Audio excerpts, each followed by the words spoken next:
amazing day, and we're going to praise God, worship, and listen to an amazing Bible story. So everybody get on your feet and join us as we worship together.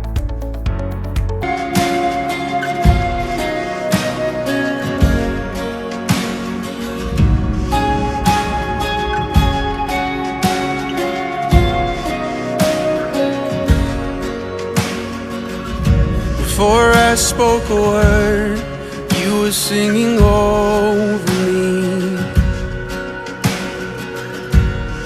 You have been so, so good to me. Before I took a breath, you breathed your life in me. You have been so, so kind to me. Oh, the overwhelming, never-ending, reckless love of God. Oh, it chases me down, fights till I'm found, leaves the 99.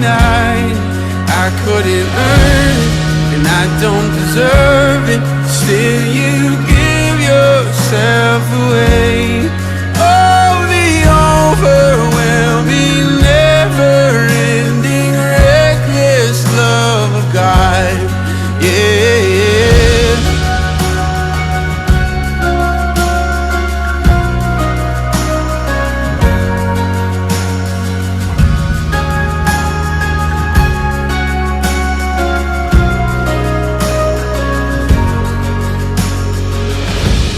When I was your foe, still your love fought for me. You have been so, so good to me. When I felt no worth, you paid it all for me. You have been so, so kind to me. And oh, the overwhelming, never-ending, reckless love of God. Oh, it chases me down, fights till I'm found, leaves the 99. And I couldn't earn it, and I don't deserve it. Still you give yourself away. Oh, the overwhelming, never-ending, reckless love of God.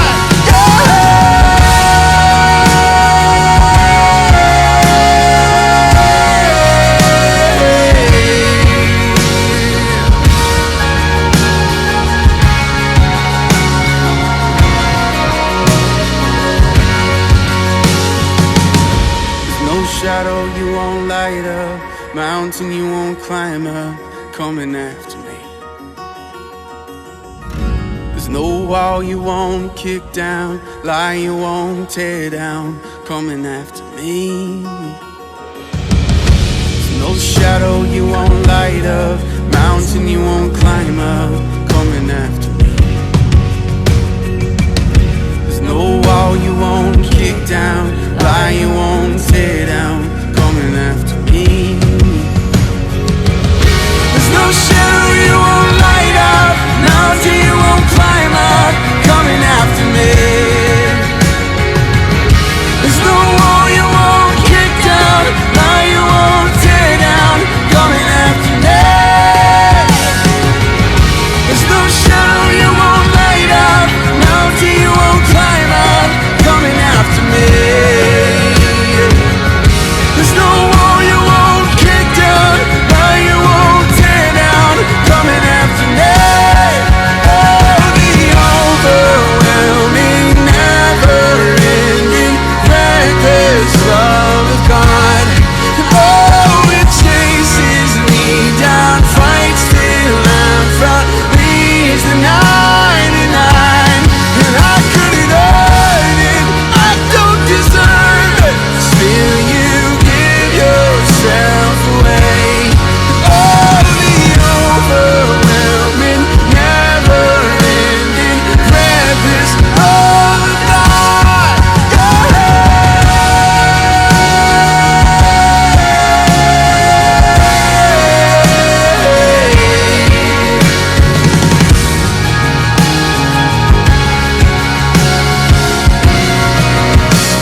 this! You got this! You have got this! Yay! Yeah! Now we're focused. Hey everyone, it's Erica. You might be wondering what I'm doing talking to myself in the mirror. Hey, what's up? How you doing? Well, I decided I needed a little encouragement because it's been sort of a hard week. You see, a few days ago, my aunt was stuck at home with a broken leg. So, I took some soup to her house. But then, her dog peed on my shoe! And then I slipped and spilled the soup all over the place. And then the next day, I was walking home from the library and a car drove through a puddle next to me and splashed water all over me and all over my library book. Are you kidding me? Then, yesterday, I tripped over a sleeping cat and I fell into a prickly rose bush. Ow. So, it's been one of those weeks. And I'm trying to encourage myself to have a better day. But it's going to take faith. Faith is trusting in what you can't see because of what you can see. So even though I still have a few scratches from yesterday's catastrophe, I have faith that today will be better. See? It's better already! Today's story is all about some people who are having a bad week. Actually, several weeks. And okay, maybe they had bigger problems than spilled soup, a wet library book, and a thorny rose bush. But my week was still pretty bad. I'll see you when the storm passes. That'll make sense after the story. The Bible. It's 66 books of history, stories, letters, and poetry that fit together to form God's one big story. The epic adventure of how He created us and loves us so much that He made a way to rescue us. As we travel through the Bible, from Genesis to Revelation, we discover people who met God and found their lives changed forever. Now, for an amazing story, inspired by the book of Acts, chapters 27 and 28. Paul faced many difficult days because he taught so boldly about Jesus. He was beaten, made fun of, thrown into jail, and run out of town. At last, in Jerusalem, Paul was arrested by Roman soldiers after a mob tried to kill him. He speaks against our law! Get rid of that guy! Paul paced in his prison cell. The Lord stood next to him. Be brave. You have told people about me in Jerusalem. You must do the same in Rome. Because a group of Jews were plotting to kill him, Paul was taken to the governor in Caesarea. From there, he was ordered to Rome to stand trial before Caesar. Then, he was handed off to a Roman commander for the sea journey. I am Julius of the Imperial Guard. I am very imperious, but also a reasonable human being. Glad to hear it. Julius allowed Paul to visit with friends as they stopped at the port city of Sidon. From there, they sailed around Cyprus, transferred to a ship from Egypt, carrying grain to Italy. The ship fought against the wind for many days until they arrived in a town on the island of Crete called Fair Havens. It was already well into October, a risky time for sea travel. Men, I can see that our trip is going to be dangerous. The ship will be lost, and our own lives will be in danger. A reasonable concern. The pilot and ship's owner wanted to reach a better harbor for the winter. Pish posh. We can make it to Phoenix. Well, Feel that? Gentle southerly breeze. Perfection. we leave at once. Anchors away! But very soon, the gentle breeze transformed. Within a short time, the wind beat against the ship with the strength of a hurricane.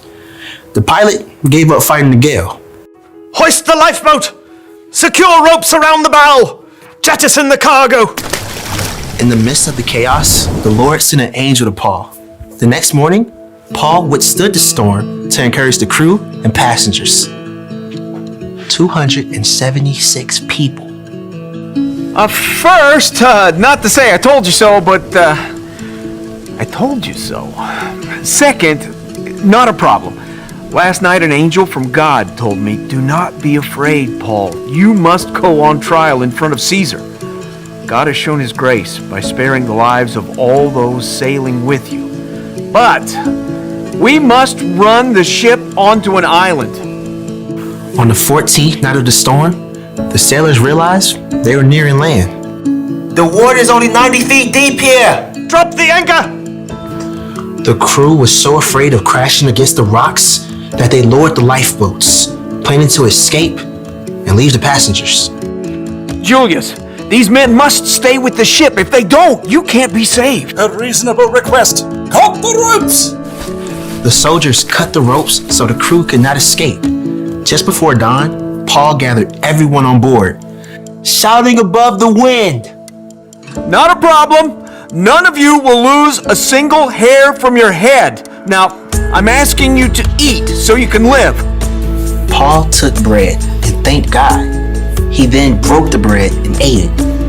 Everyone was filled with hope while they had some food to eat as the gray morning dawned. There's the beach. Lift the anchors and we'll run her aground. But as the pilot steered desperately for shore, the ship hit a sandbar and began to break into pieces. The soldiers were planning to kill Paul and the other prisoners to keep them from swimming to freedom. Stop! Don't hurt them! Paul must live! Everyone overboard! Swim to land or grab a piece of the wreckage! Miraculously, everyone made it to shore, just as God had promised. Welcome to Malta. The people of Malta were unusually kind as they built a fire to welcome this large group of wet and stranded visitors. I'll fetch some more firewood. Paul tossed sticks into the fire. Then, a deadly snake slithered out and sunk his teeth into Paul's hand. This man must be a murderer. The gods won't let him live. Not a problem. Totally fine. Paul simply shook the snake into the fire. When the people saw he was unharmed, they decided he was a god. Publius, a chief official, welcomed Paul and the others into his home. Take whatever you need. Paul discovered that Publius' father was very sick, so he prayed. Jesus, please, heal this man. Publius' father was made well. All the sick people on the island flocked to see Paul, and they too were healed. Paul had so much respect on Malta that when it was time to leave, the people of Malta gave him all the supplies they needed. Bon voyage! At long last, Paul neared Rome. The believers had heard he was on his way and traveled to meet him. Welcome to Rome. I thank God for you all. In Rome, Paul was allowed to live in his own home, under guard. For 2 years, he welcomed anyone who came to see him. He told Jews and Gentiles alike the good news of Jesus, just as God promised he would.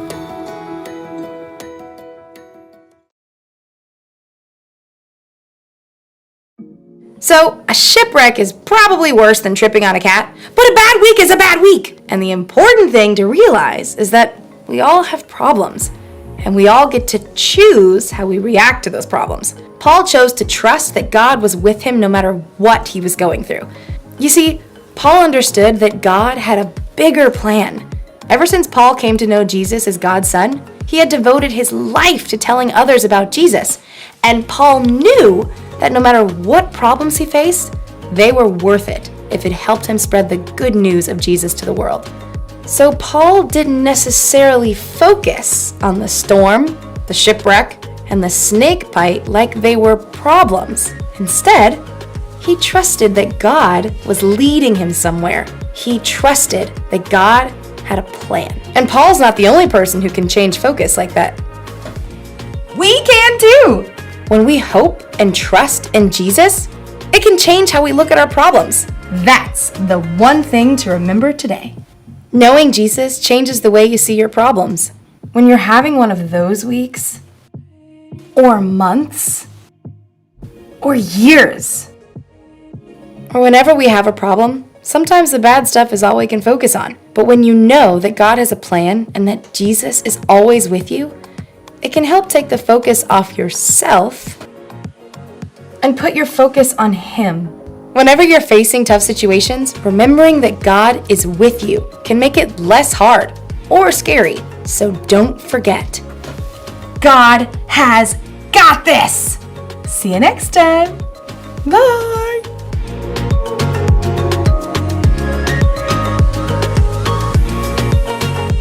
Make sure to like, subscribe, and ring the bell to see more videos. And remember that there is nothing better than being a Christian. Bye!